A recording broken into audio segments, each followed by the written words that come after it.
In an age where personal safety technology is rapidly advancing, some self-defense gadgets have been met with controversy and outright bans.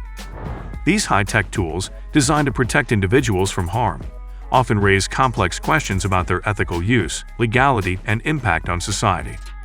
What makes a self-defense gadget too dangerous or invasive for public use?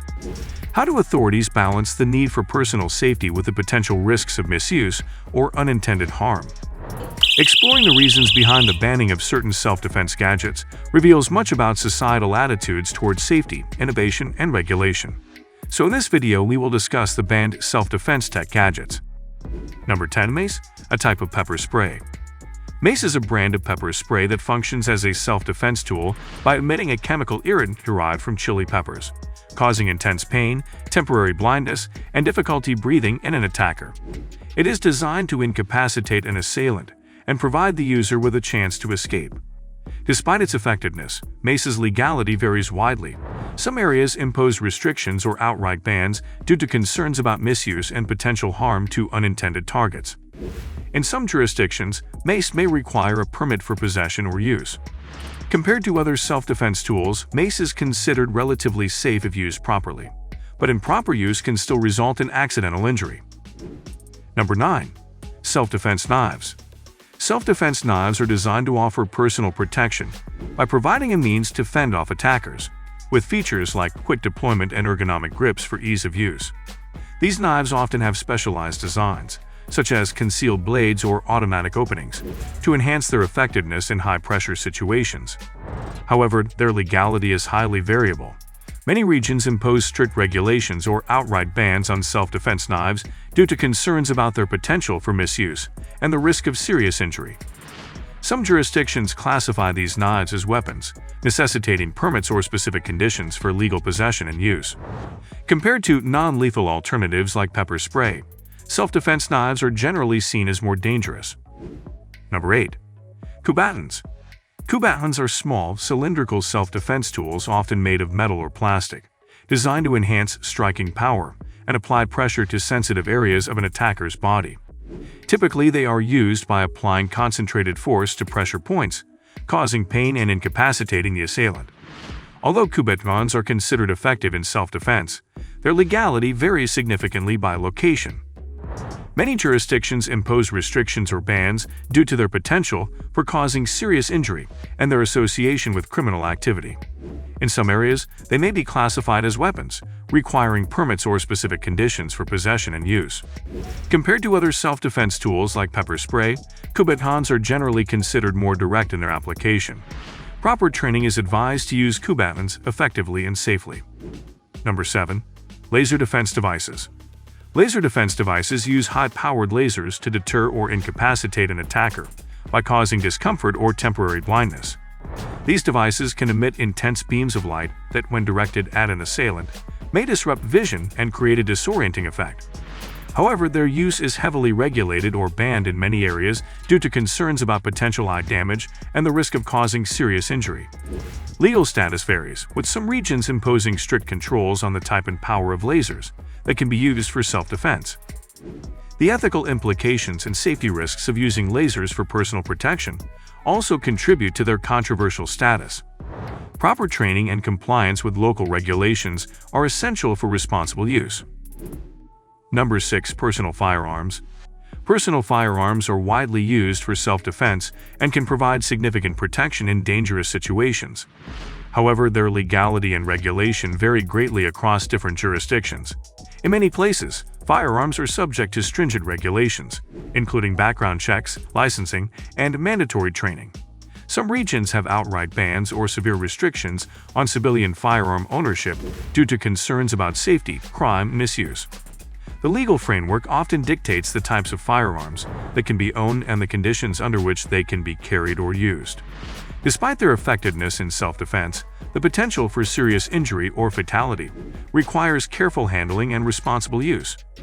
Import and export of firearms are also highly regulated, impacting their availability and legal status internationally. Number 5. Electric shock batons. Electric shock batons are self-defense tools that merge the functionality of a traditional baton with an electric shock feature. They deliver a high-voltage electric charge upon activation, which can incapacitate an attacker by causing intense pain and muscle contractions. Designed as a non-lethal self-defense option, their use remains controversial due to concerns about safety, potential misuse, and the risk of causing severe injury.